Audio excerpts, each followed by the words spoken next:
बडी सो अभी 16 finance commission की जो रिकमेंडेशंस हैं वो टेबल हुई थी पार्लियामेंट में along with the budget by our finance minister. तो और हमेशा यूपीएससी के पॉइंट ऑफ व्यू से फाइनेंस कमीशन की जो भी रिकमेंडेशंस आती हैं दे क्वाइट इंपॉर्टेंट। पास्ट में बहुत क्वेश्चंस भी आ चुके हैं, तो इट्स इम्पॉर्टेंट कि हम we go through over it. तो ये जो मैंने फ़ोटो लगा रखी है, फोटोज रजिस्टर मोर, ये जो है जो हैंड ओवर कर रहे हैं he is doctor Arvind Panagariya ji, who is the chairman of the finance commission. And जो वो प्रेसिडेंट को हैंड ओवर कर रहे हैं हमारे फाइनेंस कमीशन की report. It's the 16th finance commission.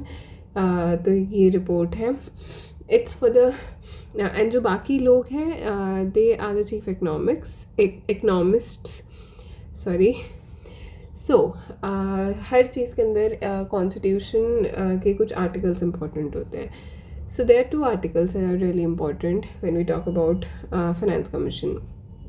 पहला article 280 and article 281। Now before we get into key article and this and that, finance commission किस लिए होता है इंडिया के अंदर? फिस्कल फेडरलिज्म के लिए। What is federalism? Devolution of power administrative हो, फाइनेंशियल हो, तो इस या लेजिस्लेटिव हो, इसका एक डेवोल्यूशन इम्पॉर्टेंट होता है। तो फाइनेंशियल डेवोल्यूशन ऑफ पावर के लिए जिसे हम फिस्कल फेडरलिज्म कहते हैं, फाइनेंस कमीशन को बुलाया जाता है। वाई? बिकॉज इंडिया या for that matter any country, उसके अंदर एक सिस्टम होता है कि सरकार सुविधाएं देती है, बदले में वो टैक्स लेती है।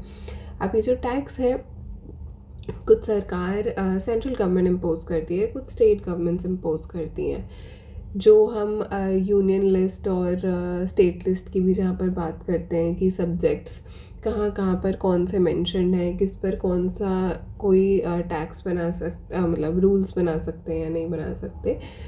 सो कमिंग बैक, तो इसके अंदर भी यही होता है कि बहुत सारे टैक्सेस होते हैं जो सेंटर कलेक्ट इम्पोज करती है पर कलेक्ट स्टेट करता है। कुछ टैक्सेस होते हैं जो स्टेट इम्पोज करती है और स्टेट ही कलेक्ट करती है।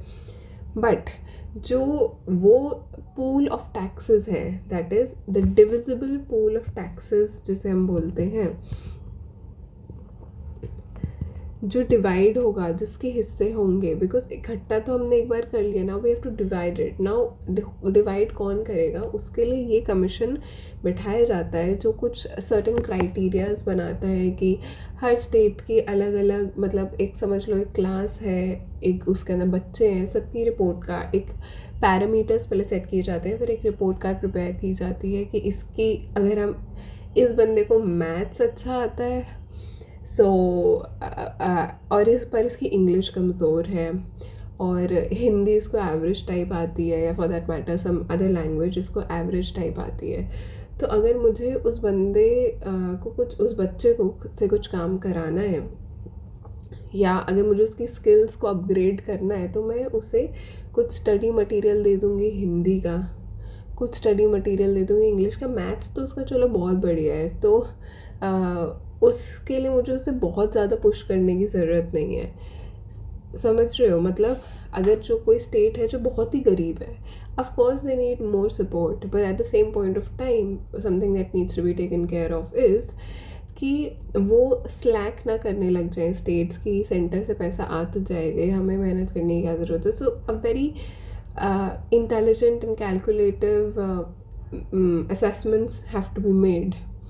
चलो ये सब हो गई बात, हम आगे चलते हैं ऑन आर्टिकल 280 एंड 281। तो 280 क्या होता है कि इसके अंदर कुछ चीज़ें इंपॉर्टेंट है कि the president shall within 2 years from the commencement of the constitution, ये तो उसका पहला ही क्लॉज है, after the expiration of every 5th year और such time earlier as president considers necessary, वो फाइनेंस कमीशन को कॉन्स्टिट्यूट करेंगे। तो पहला, क्योंकि ये कॉन्स्टिट्यूशन में मेंशन्ड है तो क्या हो गई, ये कॉन्स्टिट्यूशनल बॉडी। सेकंड, कौन इसे कॉन्स्टिट्यूट करते हैं? प्रेसिडेंट इसको कॉन्स्टिट्यूट करते हैं। कॉन्स्टिट्यूट किसे करते हैं, मतलब कौन कौन होते हैं उसमें? एक होते हैं उसमें चेयरमैन, 4 होते हैं अदर मेंबर्स।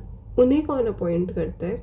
अपॉइंट भी उनको प्रेसिडेंट ही करता है, बट अपॉइंट तक तो हो जाएगा। दैट्स वाई वी से कि president is the nominal head, क्योंकि यहाँ पे जो रियल बात है कि क्वालिफाई कौन करेगा, वो qualifications are decided by the parliament. Now अब which shall be requisite for appointment as members of the commission and in the manner in which they might be selected, क्या criterias है वगैरह वगैरह वगैरह. तो फाइनेंस कमीशन का act आया था 1951 में. वहाँ तब से ये फाइनेंस कमीशन 5-5 साल के लिए हम मतलब ये कॉन्स्टिट्यूट किया जाता है. नाउ कमीशन की ड्यूटी क्या होती है कि डिस्ट्रीब्यूशन बताना यूनियन के बीच में और स्टेट्स के बीच में of the net proceeds of taxes, जिसको डिवाइड किया जाएगा. क्यों नेट बोला जा रहा है? क्योंकि ऐसे वैसे नहीं बोला ऑल टैक्सेस या ऐसी बात नहीं है, because there certain things that are not divided by the state, are not divided between centre and state. Now फिर लिखा है कि मतलब ये जो भी any other matter refer to the commission by the president in interest of sound finance, कुछ measures बताने की, मतलब क्योंकि इसके अंदर रिकमेंडेशन वो सिर्फ डिवीजन नहीं बताते हैं कि कितना पैसा किसको जाएगा, वो मतलब वो भी बताते हैं कि आपको अपना डेट टू जीडीपी रेशो कम करना है या क्या क्या चीज़ों के बारे में बात की जाती है ना. आर्टिकल 281 टॉक्स अबाउट कि जो president shell cause every recommendation made by the Finance Commission under the provisions of the Constitution together with an explanatory memorandum as to action taken thereon to be laid before each house of the parliament. कौन? तो अगर आपने ध्यान दिया हो, budget की live speech सुनी हो, जो कि सुननी चाहिए भी, तो उसके अंदर जब ओम बिरला जी जो हमारे स्पीकर हैं वो बोलते हैं कि प्रश्न नंबर 1 या नहीं sorry item number 1, item number 2 ऐसे करके when he calls out the names when the session starts, तो जो हमारी फाइनेंस मिनिस्टर है निर्मला सीतारमन जी, उन्होंने बोला था कि I rise to table in this august house, ये सब मतलब I am not saying the exact word, मुझे याद नहीं है, बट तो एक्सप्लेनेटरी मेमोरेंडम भी प्लेस किया जाता है एक तो फाइनेंस कमीशन के बारे में, और फाइनेंस कमीशन की जो रिपोर्ट है वो भी टेबल की जाती है.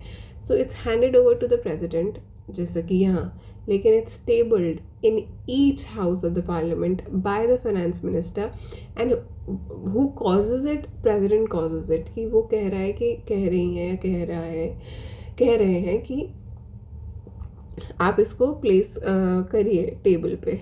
Now, this is the report that I have taken from PRS. It's a very good document that I found. और इसमें बहुत प्रिसाइज में चीज़ें दे रखी हैं. सबसे पहली बात, इट्स ऑफ 16 फाइनेंस कमीशन, ठीक है. किस टाइम पीरियड के लिए? 26 से 31 के लिए है. 5 years का टाइम पीरियड है. ये अपॉइंट कब हुआ था कमीशन? इट वाज मतलब ये कॉन्स्टिट्यूट कब हुआ था? It was in 2023 somewhere in December, शायद 31st, नहीं याद है मुझे एग्जैक्ट डेट, दिसंबर. Okay. So, Finance Commission is a constitutional body, okay, constituted by the President, okay, in every 5 years to make recommendations. Now, जहाँ पे भी recommendation की बात आ जाती है वहीं पे सारी खीर बिगड़ जाती है, because they are not binding in nature, which is something that I feel is a bit weird also, क्योंकि सिर्फ इसमें नहीं बहुत सारी ट्रीटीज़ भी होती हैं जो नॉन बाइंडिंग होती हैं, तो इतना खर्चा होता है इस सब चीज़ों को करने के लिए. एंड बाद में because we live in a world of entangled connections, कोई भी चीज़ कम्प्लीटली बाइंडिंग नहीं होती. आप कितनी भी ट्रीटीज़ देख लो, कितने भी कन्वेंशंस देख लो, most of them are not binding, they are just recommending in nature. अब तो जो चेयरमैन है डॉक्टर अरविंद पनागरिया, वो stabled in the parliament on February 1, जिस दिन बजट भी आया था हमारा, for the 5 year time period 26 से 2026-27 to 2030, so to 26-27 and 2030-31 sorry.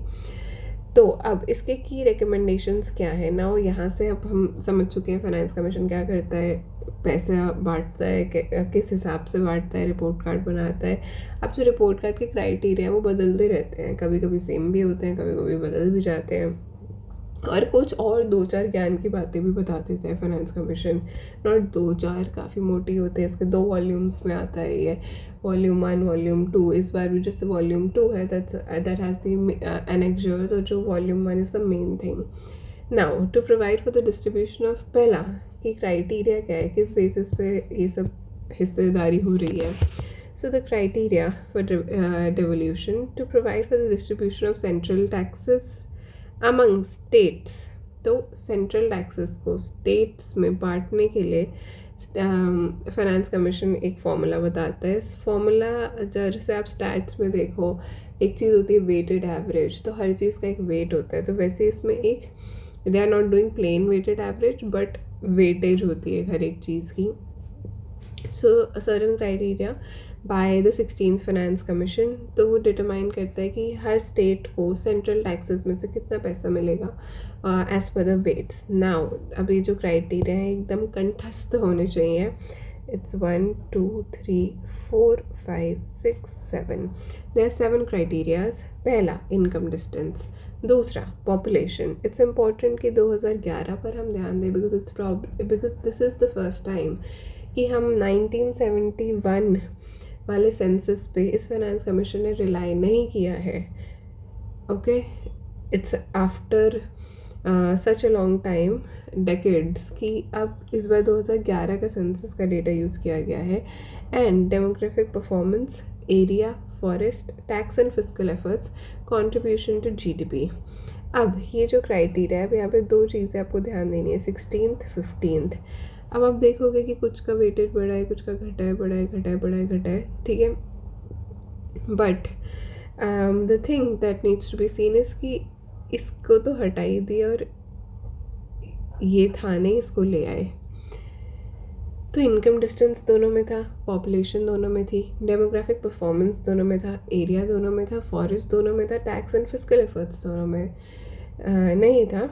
16th में नहीं है, एंड कॉन्ट्रीब्यूशन टू जीडीपी पहले नहीं था, अब उसको ले आए हैं, ठीक है।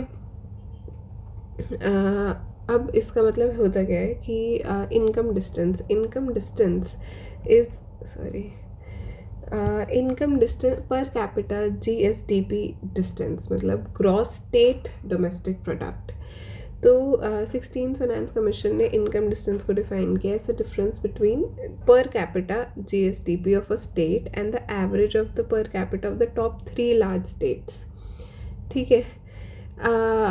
With the highest per capita GSDP, जिन 3 लार्ज स्टेट्स का सबसे ज़्यादा हाईएस्ट पर कैपिटा जीएसडीपी है, उनका एवरेज निकाला और फिर उससे उसमें कितना फ़र्क है ताकि इक्विटी रहे। हम जो बच्चे पीछे हैं क्लास में उनको भी खींच कर ऊपर ला पाएँ, उन्हें भी सहायता कर पाएँ। तो इसीलिए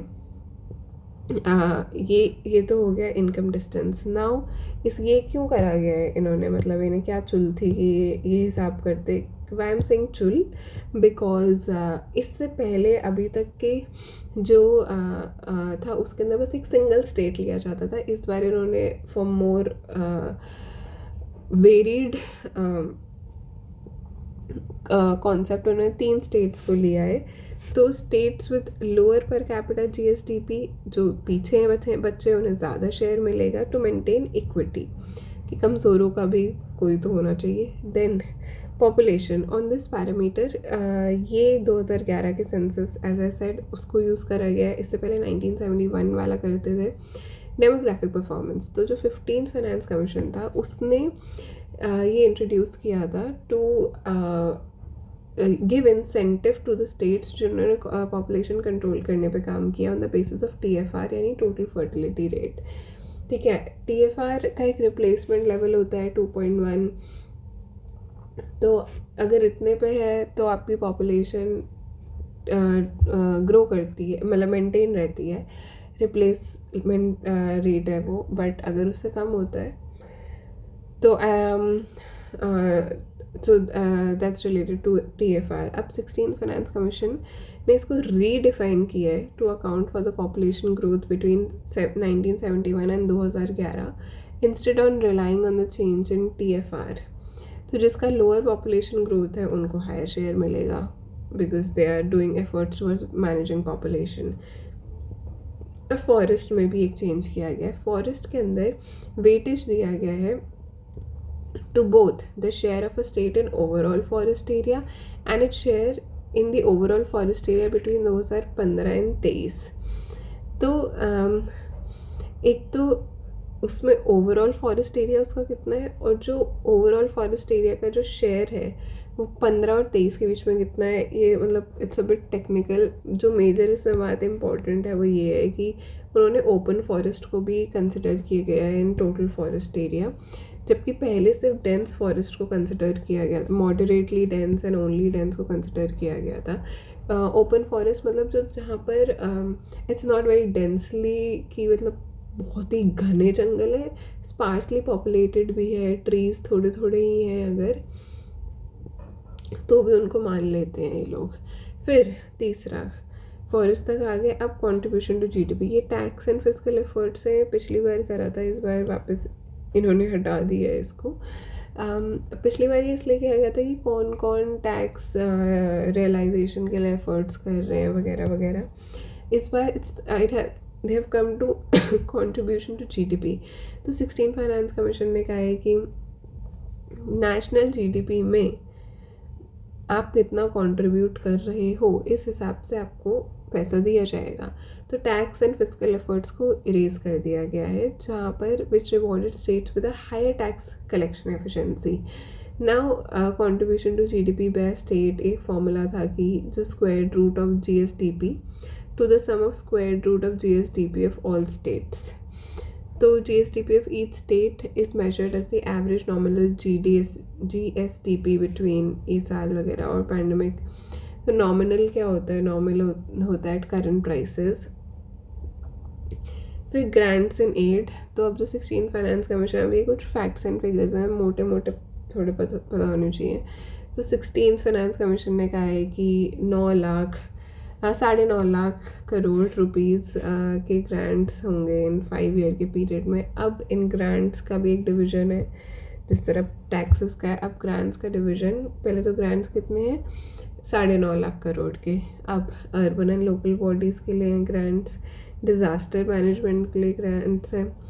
अब 16 ने डिसकंटिन्यू भी किए हैं कुछ ग्रांट्स। कौन से, revenue deficit grants, sector specific grants, state specific grants, इन सबको इन्होंने हटा दिया। तो सेक्टर स्पेसिफिक ग्रांट्स नहीं है, रेवेन्यू डेफिसिट ग्रांट्स नहीं है, स्टेट स्पेसिफिक ग्रांट्स नहीं है। अब अर्बन एंड लोकल बॉडीज़ के लिए हैं और डिज़ास्टर मैनेजमेंट के लिए हैं।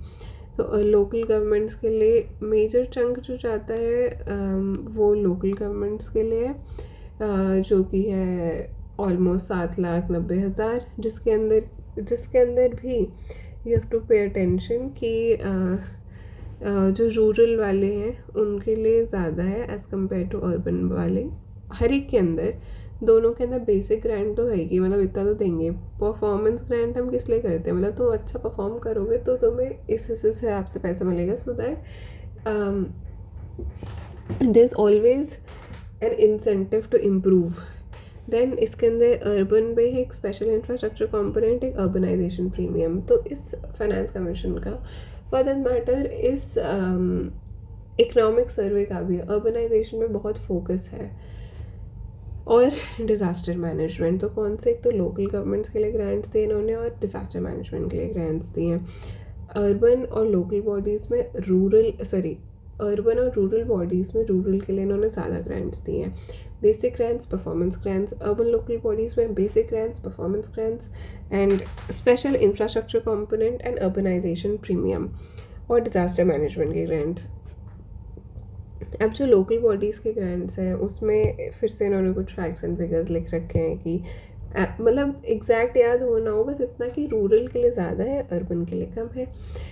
बेसिक एंड परफॉर्मेंस बेस्ड है, मतलब 80-20 का है। अब कौन सी चीज़ क्या है इन्होंने थोड़ा बता दिया था। तो ऑल लोकल बॉडी ग्रांट्स जो है, जो बेसिक है वो तो तुम्हें मिल ही जाएगा। All local body grants will be made available upon fulfilment of 3 entry level criteria. पहला, लोकल बॉडीज़ का कॉन्स्टिट्यूशन होना चाहिए। दूसरा, उनके अकाउंट्स आप पब्लिक करो। तीसरा, स्टेट फाइनेंस कमीशन, क्योंकि स्टेट फाइनेंस कमीशन किसका करेगा, उससे नीचे वाले पे बांटेगा, लोकल बॉडीज़ को बांटेगा। तो लोकल बॉडीज़ पे बहुत फोकस है कि पहले तो आप लोकल बॉडीज़ को कॉन्स्टिट्यूट करो। सेकंड, उनके प्रोविजनल अकाउंट को पब्लिकली ऑडिट करके पब्लिकली दिखाओ, पब्लिश करो। एंड आप टाइमली कॉन्स्टिट्यूट करो स्टेट फाइनेंस कमीशन को। तो बेसिक, अब ये जो बेसिक ग्रांट्स है इसमें भी मतलब it's basically like finance commission is trying, जो ये बाद में भी कहते हैं बहुत openly, and now they are saying it in between the lines, कि इंडिकेशन इनका इस तरफ है कि फ्रीबीज या नॉन परफॉर्मेंस ड्रिवन चीज़ें कम करो। तो 50% ऑफ बेसिक ग्रांट तो ऐसे ही मिल जाएगा, will be untied, rest will, and जो रेस्ट 50% होगा वो होगा सैनिटेशन के ऊपर फोकस कितना है, सॉलिड वेस्ट पे, वाटर मैनेजमेंट पे, क्योंकि अभी इंदौर में प्रॉब्लम वो जो ग्राउंड वाटर कंटामिनेशन हो गया, या फिर कुछ समय पहले there some other state also, I think I am not able to remember right now, but Indore का तो है ही जो हुआ। देन परफॉर्मेंस ग्रांट्स हैं कि इसमें भी है कि state performance grants and local body performance grants, सबके बेंचमार्क्स हैं जो उन्होंने अचीव करे हैं, कि अगर आप एक मिनिमम टारगेट करोगे अचीव तो ही तुम्हें मिलेंगे, नहीं तो नहीं मिलेंगे, बाय बाय। तो basic grants, performance grants, basic grants में भी 50% ऐसे मिलेगा। 50% तुम्हें तब मिलेगा अगर तुम वेस्ट वाटर पे ध्यान दे रहे हो, अगर तुम सैनिटेशन पे ध्यान दे रहे हो, अगर तुम सॉलिड वेस्ट मैनेजमेंट पे ध्यान दे रहे हो।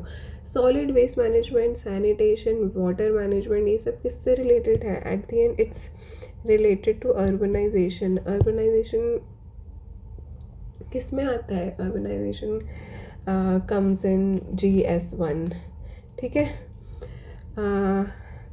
चलो, स्पेशल इंफ्रास्ट्रक्चर ग्रांट्स में भी यही है कि comprehensive waste water management system in cities with population between 10 to 40 lakhs as per in cities with population 10 to 40 lakhs as per 2011 census, जो कि Tier 2 है। अब अर्बनाइजेशन प्रीमियम ग्रांट भी है, इसमें भी फोकस इसी पे है कि अगर आप ये वन टाइम ग्रांट होंगे, किस पर्पस के लिए रिलीज़ होंगे, कि जो पेरी अर्बन विलेजेस हैं, पेरी अर्बन, पेरी मतलब पेरिफेरी, अर्बन मतलब जो अर्बन एरिया है उसकी पेरिफेरी पे जो एरिया विलेजेस हैं, आप उनको कैसे मर्ज कर रहे हो into the adjoining urban local body areas. Second, आप अर्बन टू रूरल ट्रांजिशन की एक पॉलिसी बनाओ, तो वो अगर बन रहे हो तो आपको 10,000 crore have been recorded under this urbanisation premium. Next, disaster management funds, disaster management grants, जिसमें SDRF एंड SDMF। तो जो कॉस्ट शेयरिंग पैटर्न है वो दिया है कि जो सेंटर ऑफ स्टेट्स में, जो कि नॉर्थ ईस्टर्न स्टेट्स हैं और जो हिमालयन स्टेट्स हैं, are of difficult terrain, difficult climate, poor accessibility, remote areas, तो वहाँ पे 90-10 का है, मतलब बहुत फ्रेजाइल इकोसिस्टम है जहाँ का। जैसे हिमाचल में बाढ़ आती है, पूरा का पूरा उजड़ जाते हैं सिटीज़ के सिटीज़, तो 90-10 है।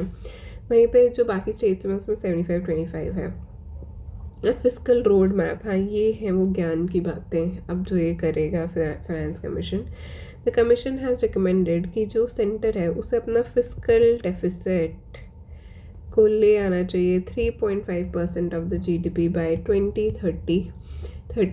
उसका ये कहना है कि जो स्टेट्स के लिए भी लिमिट होनी चाहिए, एनुअल फिस्कल डेफिसिट लिमिट, वो भी 3% होनी चाहिए अब GSDP, तो दोनों का 3-3%, बट उसका ऑफ GDP एंड इसका GSDP। सेकेंडली, रिकमेंड कर रहा है वो स्ट्रिक्टली कि जो ये ऑफ बजट बोरोइंग्स क्या होती हैं, जो ये लोग बोरो करते हैं states but they do not show in their books, and bringing all such borrowings on to their budgets, out of budgets होते हैं। एंड अब इन्होंने फिस्कल डेफिसिट का एक डेफिनेशन भी एक्सपैंड कर दिया है to the definition of fiscal deficit and debt should be expanded to uniformly include all of budget borrowings. मतलब फाइनेंस कमीशन इज रिकमेंडिंग कि सब कुछ इकट्ठा ऑन पेपर लाओ, they are trying to move towards transparency. अब commission ने ये भी प्रोजेक्ट करा है कि जो कंबाइंड डेट है सेंटर का स्टेट का वो will decline from 77.3% in 2026 to 73.1% of GDP इन 2030। तो ये कंबाइंड डेट जो है वो घट जाएगा। अभी हम 77 पे हैं और 73 तक आ जाएगा। बट वो ये कह रहे हैं कि अपने एक तो फिस्कल डेफिसिट को आप लेकर आओ मैंने गलती से पहले बोल दिया था कि दोनों में 3% है, 3.5% of GDP by 2030 and 3% of GSDP states के लिए। अब ये बहुत इंपॉर्टेंट चीज़ है पावर सेक्टर रिफॉर्म्स। अब अगर आपको थोड़ा बहुत आइडिया हो बिजली के बारे में तो बिजली कैसे होती है, कोयले से बनती है, मतलब ट्रेडिशनल वाला हिसाब बता रही हूँ अभी तो हम ग्रीन एनर्जी और ये सब, बट क्या कोयले से बनती है। सो कोल इज़ इट, फिर पावर जनरेट होती है, फिर पावर को ट्रांसमिट करना पड़ता है, ट्रांसमिट हो जाती है तो फिर पावर को डिस्ट्रीब्यूट करना पड़ता है, ठीक है। तो लेकिन तो पहले ये सब चीज़ें इकट्ठा हुआ करती थी, देन दे गॉट मतलब उनको अनबंडल करा गया into gencos, ट्रांसकोस and discoms. Gencos मतलब जनरेटिंग कंपनीज, ट्रांसकोस मतलब जो ट्रांसमिशन का जिनका काम है, और डिस्कॉम्स मतलब जो डिस्ट्रीब्यूट कर रही हैं, डिस्कॉम्स डिस्ट्रीब्यूशन कंपनीज। तो ये हमेशा घाटे में चलती थी। क्यों घाटे में चलती थी? ये मोस्टली स्टेट ड्रिवन इलेक्ट्रिसिटी जो स्टेट इलेक्ट्रिसिटी बोर्ड्स हैं वो करते थे। कोई इनको इंसेट नहीं होता था, उन्हें लगता था मतलब एक तो हमारे ट्रांसमिशन में डिलेज होते हैं, पहला लॉस तो चलो टेक्निकल है, तो 30 ट्रांसमिशन के डिलेज होते हैं, चलो ट्रांसमिशन के लॉसेस होते हैं विच जो कि जिनका एक टेक्निकल नाम होता है AT&C losses, aggregate technical and commercial losses. जैसे कि मैंने भेजी तो 100 यूनिट बिजली, पर पहुंची वो 85 यूनिट थी, तो 15 यूनिट हो गए हमारे। क्यों? क्योंकि हमारा इक्विपमेंट ख़राब था, बीच में मतलब लीकेजेस हो जाती हैं बेसिकली, जिस वजह से जितनी हमने बिजली बनाई उतनी पहुंचती नहीं है। इसमें हमारे बहुत लॉस होते हैं, बिल्स का रियलाइजेशन नहीं होना, तो ये सब मतलब बहुत सारी इनएफिशिएंस मिलते ये जो डिस्कॉम्स हैं ये हमेशा जन्मों जन्मांतर से हमेशा ही घाटे में चलती रही हैं। घाटे में भी कोई ऐसे मतलब छोटा मोटा घाटा नहीं, टिल प्रॉब्ली में भी लास्ट ईयर 22-25 करोड़ 22,000 या 25,500 करोड़ के घाटे में चल रहे थे ये नाउ। तो ये तो हो गया डिस्कॉम्स की कहानी की, इसलिए डिस्कॉम्स हमेशा ही घाटे में चलते हैं। अब कमीशन ने इनको, और अभी हमारा आने भी वाला है इलेक्ट्रिसिटी अमेंडमेंट बिल एक्ट, तो उसके अंदर मतलब बिल आएगा एंड देन एक्ट। तो जो कमीशन है उसने रिकमेंड करा है कि states should actively pursue privatization of electricity distribution companies। क्यों प्राइवेटाइजेशन करते हैं? Because they are profit driven. सरकार में तो उन्हें लगता है कि पैसा आ ही जाएगा, सेंटर दे ही देगा, पर यहाँ उन्हें है कि जहाँ पे प्राइवेटाइजेशन होता है एवरीथिंग इज़ परफॉर्मेंस बेस्ड।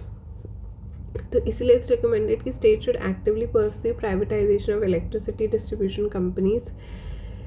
तो अब जो भी प्राइवेट इन्वेस्टर होगा वो आप अगर कहीं इन्वेस्टर हो और आप किसी घाटे वाली कंपनी को क्यों टेक ओवर करोगे?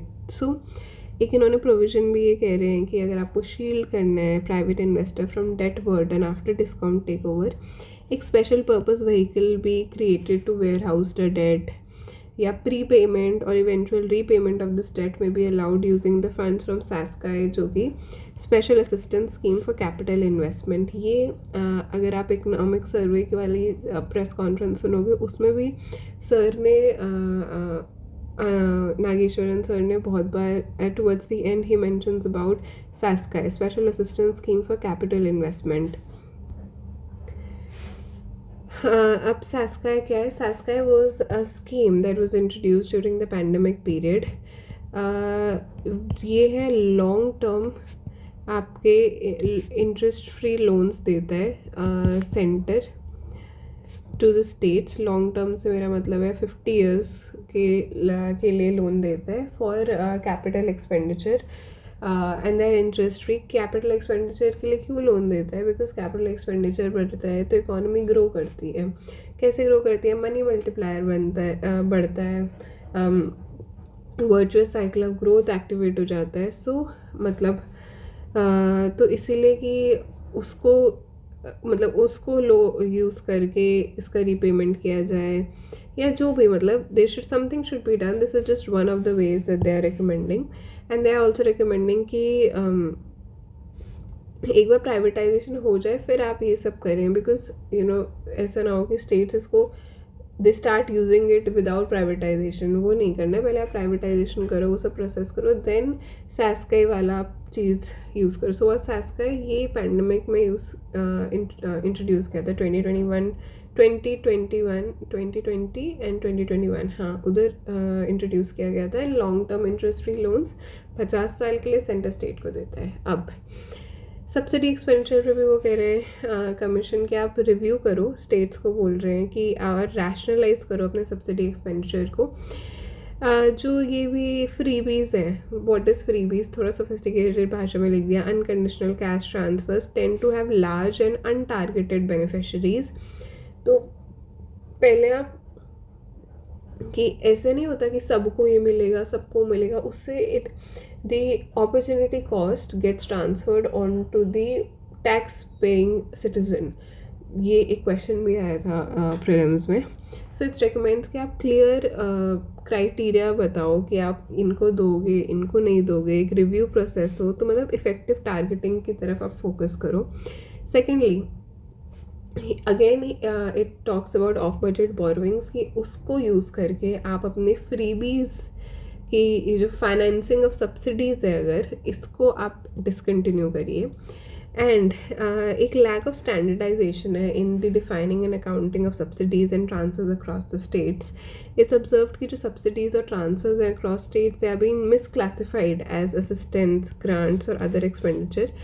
तो अब जब वो ये जो भी सब्सिडीज़ हैं या ट्रांसफ़र्स हैं उनको वो असिस्टेंस या ग्रांट्स देके मतलब देर इज़ नो यूनिफॉर्मिटी, तो जिसकी वजह से डिस्क्लोजर ही नहीं हो पाता कि दिस वॉज अ सब्सिडी।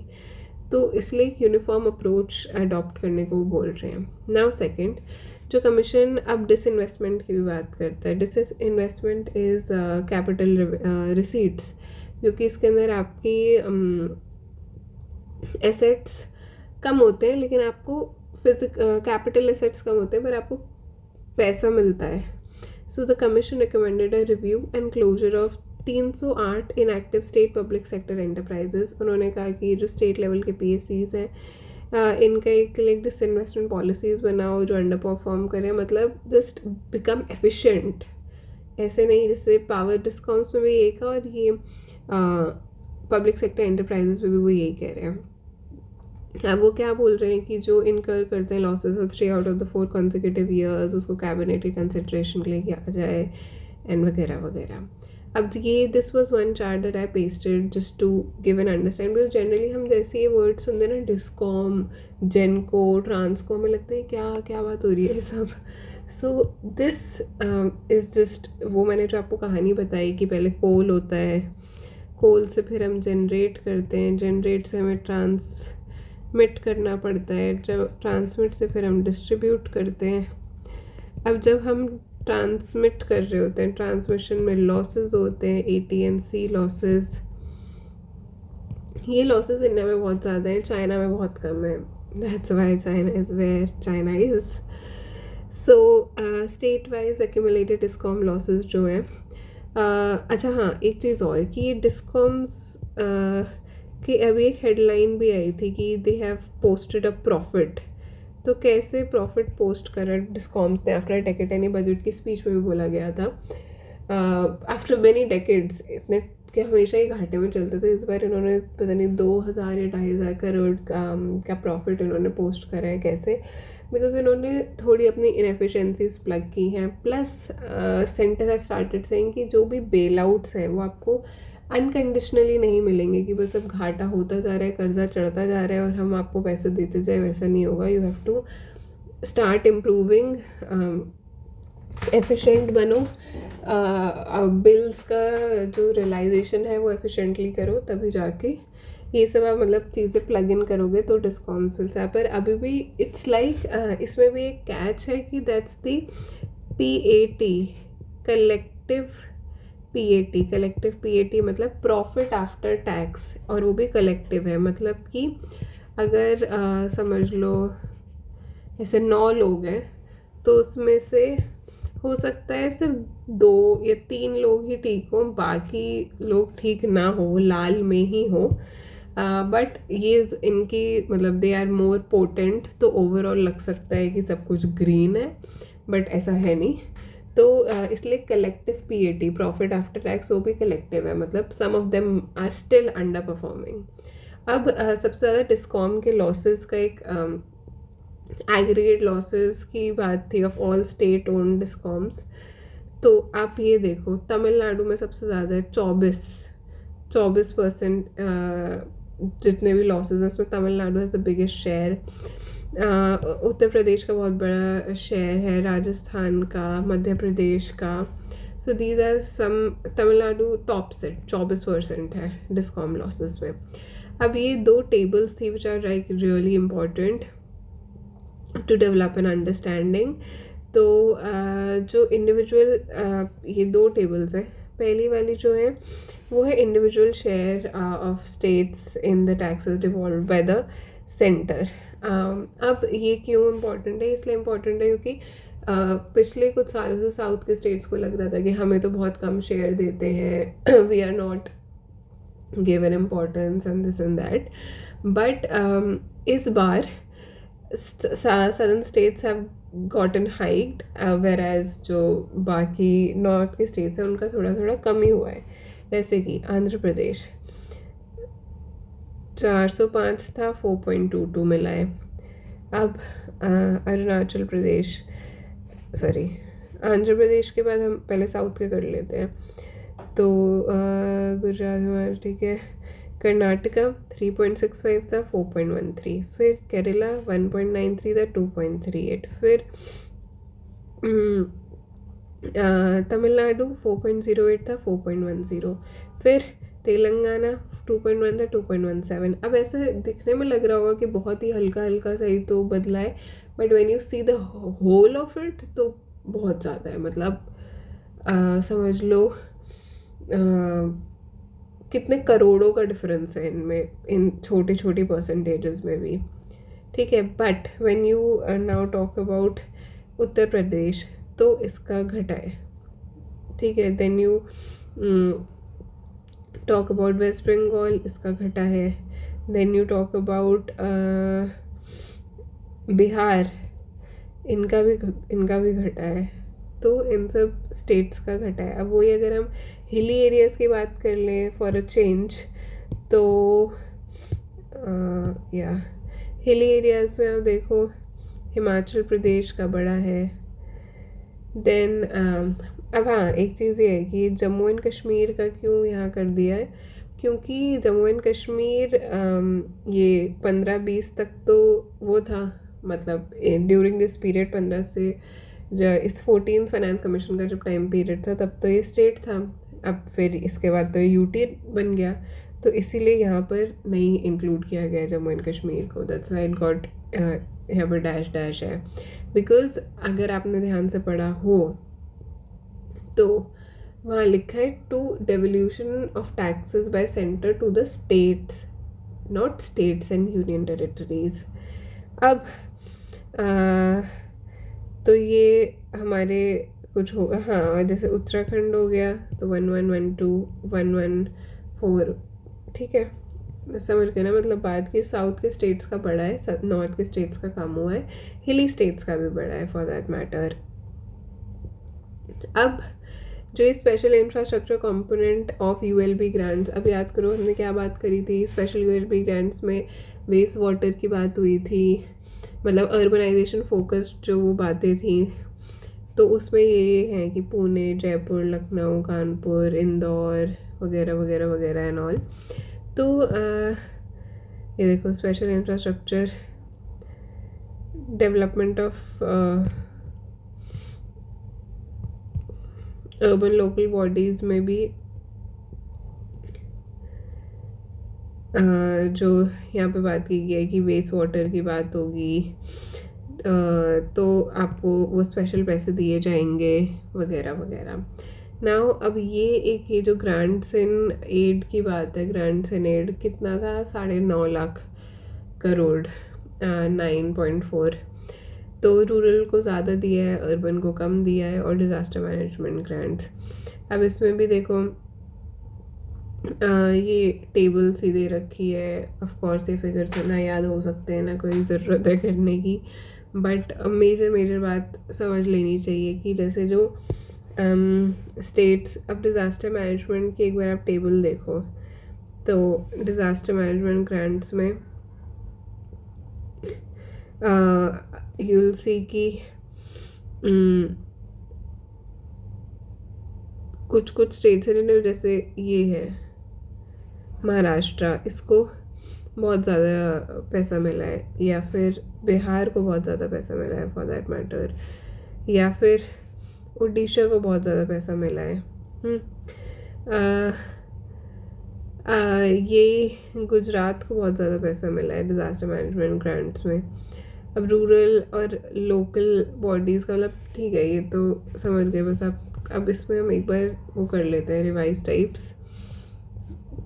तो हमने इसके अंदर काफ़ी चीज़ों की बात की थी। अब 16 फाइनेंस कमीशन, डिविजिबल पूल क्यों, क्योंकि बहुत सारे सेस और सरचार्जेस हैं जो कि सेंटर नहीं बांटता है स्टेट्स के साथ, ठीक है।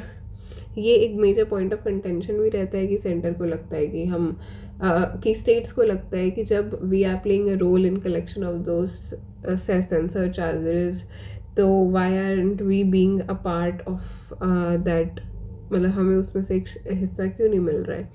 और फाइनेंस कमीशन ने भी कहा है कि इस बिकॉज हम उसको एक्सक्लूड कर देते हैं तो जो शेयर जो है वो बहुत श्रिंक हो जाता है, विच इज़ ट्रू। तो पार्ट 12 में आर्टिकल 280 में फाइनेंस कमीशन की बात की गई है कि प्रेसिडेंट 2 इयर्स जो प्रेसिडेंट है वो अपॉइंट करेंगे, एक चेयरमैन होंगे, 4 अदर मेंबर होंगे, पर पार्लियामेंट बताएंगे कि उनके क्वालिफिकेशंस क्या होंगे। Distributions between union and the states, union territories नहीं है इसलिए जम्मू एंड कश्मीर नहीं है। अब जो प्रेसिडेंट है वो 281 आर्टिकल क्या कहता है कि